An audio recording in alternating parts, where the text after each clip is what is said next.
صحت کے مسائل جو ہیں وہ بڑھ رہے ہیں، تو اس وجہ سے ان کو بنی گالہ منتقل کرنے کی اطلاعات جو ہیں وہ لازمی طور پر ملی ہیں کہ بنی گالہ کو سب جیل قرار دیا جائے اور وہاں پہ ان کو جو ہے وہ منتقل کر دیا جائے، لیکن ابھی بھی اس کا فیصلہ نہیں ہوا۔ یہ اس کے اوپر سوچ بچار کا سلسلہ جو ہے وہ جاری ہے، اور جیسے ہی ڈاکٹرز کی رپورٹ جو ان کا معائنہ کرتے ہیں اس حوالے سے آئے گی، کیونکہ اب سردی آنے والی ہے تو وہ محترمہ کی مشکلات اور بھی بڑھیں گی، لیکن چلیں اچھی بات ہے، ایک اچھا جسچر جو ہے وہ دیا جا سکتا ہے، تو اس کے حوالے سے بھی یہ کہا جا رہا ہے کہ ابھی ان کو جو ہے وہ جو انفارمیشن ہے وہ دی جا سکتی ہے اور ان کو وہاں پہ منتقل کیا جا سکتا ہے۔ لیں جی، اب بات کریں اہم ترین کیس کی، وہ بھی آپ کے سامنے شیئر اس کی ڈیٹیل کر لیں۔ سابق ISI سربراہ لیفٹیننٹ جنرل ریٹائرڈ فیض حمید کا جو ٹرائل چل رہا ہے کورٹ مارشل کے حوالے سے، 12 اگست 2024 کو ان کی گرفتاری ہوتی ہے۔ 2 مختلف الزامات تھے، اختیارات کا ناجائز استعمال اور ٹاپ سٹی والا کیس، اور بعد از ریٹائرمنٹ بھی کچھ ان کی ایسی سرگرمیاں جو کہ ان کا جو منصب تھا یا فوجی رولز ہوتے ہیں اس کے وہ خلاف تھیں۔ ابھی یہ ایک لمبا عرصہ ہو گیا، 1 سال سے زیادہ ہو گیا، یہ ٹرائل جو ہے وہ جاری ہے، لیکن جو عسکری حلقے ہیں متعدد بار DGSPR بھی یہ بات کہہ چکے کہ یہ انتہائی حساس اور ہائی پروفائل کیس ہے، کیونکہ اس میں ایک ادارے کا سابق سربراہ جو ہے وہ ملوث ہے، اس کے اوپر الزامات ہیں اور سنگین نوعیت کے الزامات ہیں، تو لہٰذا کیونکہ یہ ایک تو ٹرائل بھی کلوز ڈور ہوتا ہے، بہت سی چیزیں سامنے بھی نہیں آتی، لیکن اب جو چارج شیٹ یا مختلف چیزیں مختلف سورسز سے یا ان کا جو وکیل ہے وہ باہر بعض اوقات اس کی چیزیں پتہ چلتی ہیں، تو وہ چیز جو ہے وہ سامنے آنا شروع ہوئی ہے کہ جو بھی چارج شیٹ ہے، ایک تو اس میں ان کا جو بعد از ریٹائرمنٹ اور ریٹائرمنٹ سے پہلے جو عمران خان سے لنک تھا جنرل ریٹائرڈ فیض حمید کا بطور DGISI، اور اس کے بعد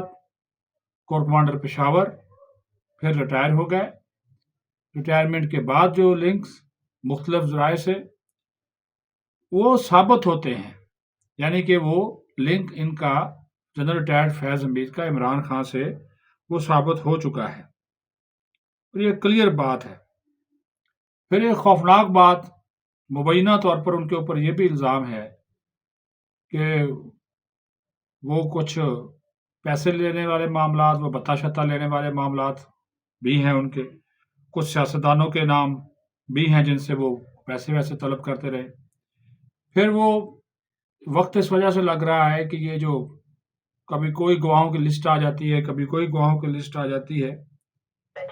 تو اس وجہ سے تیاری کے الزامات جو ہیں جو ان کے اوپر فوجی کیا، پھر ان کے اوپر وہ فوج میں بغاوت کی تیاری کے بھی الزامات ہیں، اور یہ کہہ رہے ہیں کہ جناب یہ سینسٹیو معاملہ، حساس ترین معاملہ، اور اس کی وجہ سے اس میں ٹائم لگنا اس چیز کو جو ہے وہ واضح کرتا ہے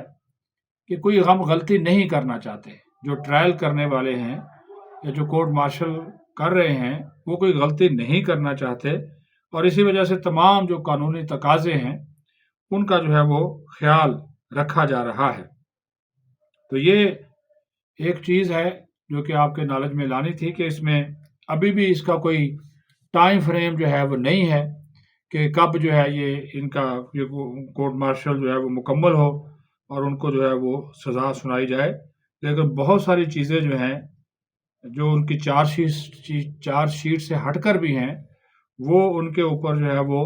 ثابت ہونا شروع ہو چکی ہیں اور کلیئر انداز میں ثابت ہو رہی ہیں، لیکن پھر بھی اس کو وہ کیا کہتے ہیں جانچا جا رہا ہے، جو ایک پیمانہ ہوتا ہے فوج کے اندر جانچ پڑتال کا کہ غلطی سے کسی کو غلط سزا نہ ہو جائے، تو اس چیز کو بھی جو ہے وہ سامنے رکھنا بہت ضروری ہے۔ اب عوام کی بھی تھوڑی سی بات کریں جی، ویسے تو سیاسی باتیں ہوتی رہتی ہیں، لیکن چونکہ بے روزگاری، غربت، مہنگائی بہت بڑھ گئی ہے۔ گزشتہ دنوں جو سابق وزیر خزانہ رہ چکے ہیں حفیظ پاشا، انہوں نے بھی انکشافات کیے، میڈیا پہ آپ نے سن لیے کہ خوفناک حد تک جو ہے وہ بے روزگاری، غربت اور مہنگائی میں اضافہ ہوا۔ مہنگائی کے حوالے سے ہر ہفتے خود ادارہ شماریات کی رپورٹ آ جاتی ہے، وہ آپ کے سامنے ہے، ابھی بھی آ گئی، تو وہ اس میں ہفتے کے دوران 5% سے زیادہ مختلف اشیاء کی قیمتوں میں اضافہ ہوا، جس میں زیادہ تر یہ ٹماٹر وغیرہ شامل ہیں۔ تو یہ جو چیزیں آ رہی ہیں اس میں جو ہے وہ تو چیزیں جو نظر آ رہی ہیں تو یہ صاف طور پہ نظر آتا ہے۔ اور پھر غیر ملکی سرمایہ کاری کے بڑے ایشوز ہیں کہ کہا جاتا ہے جی ہمارے وزیر خزانہ دعویٰ کرتے ہیں کہ 95,000 نئے سرمایہ کار آ گئے، پتہ نہیں وہ کہاں پہ آ گئے، لیکن غیر ملکی سرمایہ کاری اس طرح نظر نہیں آتی جس طرح نظر آنی چاہیے، اس کا کوئی فائدہ ہو۔ میکرو اکنامک استحکام ہمیں نظر آتا ہے، اسٹاک مارکیٹ نظر آتی ہے، معاشی اشاریے مثبت نظر آتے ہیں، وہ سارا کچھ مثبت نظر آتا ہے،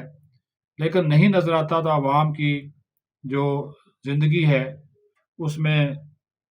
جو بھلائی ہے، اس میں جو اچھائی ہے، اس میں بہتری نظر نہیں آتی۔ یہ پرابلم ہے، تو اسی وجہ سے یہ بھی حکومت کے لیے ایک بڑا چیلنج ہے کہ اگر سرمایہ کاری آ رہی ہے، ہمارے زر مبادلہ کے ذخائر بہتر ہو رہے ہیں، معاشی اشاریے بہتر ہو رہے ہیں، تو پھر بے روزگاری اور غربت کیوں بڑھ رہی ہے؟ پاکستان چھوڑنے والے نوجوانوں کی تعداد میں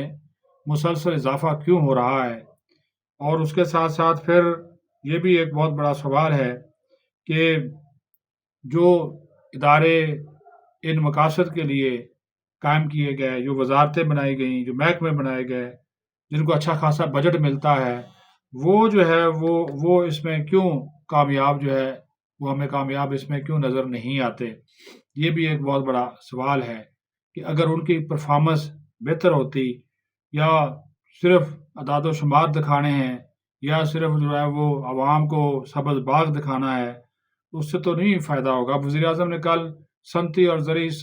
صارفین کے لیے بجلی کا روشن معیشت پیکج کا اعلان کیا، تو اس میں گھریلو صارفین شامل نہیں ہیں۔ چلو جی آپ ٹھیک ہے وزیر اعظم صاحب، اچھا اقدام ہے، ہم سراہتے ہیں کہ 12 روپے فی یونٹ آپ ان کو ریلیف دے رہے ہیں، تو اگر وہ بجلی استعمال کریں گے تو اس میں وہ ان کو کم پڑے گا، تو گھریلو صارفین کو بھی اگر آپ اس میں شامل کر لیں تو ان کو بھی ریلیف مل جائے گا، وہ بھی بیچارے جو ہے وہ سکون کا سانس لے لیں گے، کیونکہ ابھی بھی بجلی کے جو بلز آتے ہیں وہ بھاری بھرکم بلز ہوتے ہیں، اور اس میں جو ہے وہ عوام کو جو ہے وہ فائدہ تو کیا ہونا، عوام کو جو ہے وہ شدید مشکلات کا سامنا ہوتا ہے۔ تو اس کے اوپر بھی اگر غور و خوض ہو جائے کہ آپ نے جہاں پہ صنعتی اور زرعی صارفین کو ایک ریلیف دیا ہے، وہیں پہ اگر آپ یہ ریلیف جو ہے اس میں گھریلو صارفین کو بھی شامل کر کے، جن کی تعداد کروڑوں میں ہے، تو وہ آپ کو دعائیں دیں گے۔ اویس لغاری صاحب وزیر پاور ڈویژن ہیں، آپ نے ہی یہ پیکج بنا کر وزیر اعظم صاحب کو دیا ہے، تو آپ تھوڑا سا جو صارفین ہیں ان کا بھی خیال کر لیں۔ اب یہ تو نہیں ہے نا کہ آپ سندھ،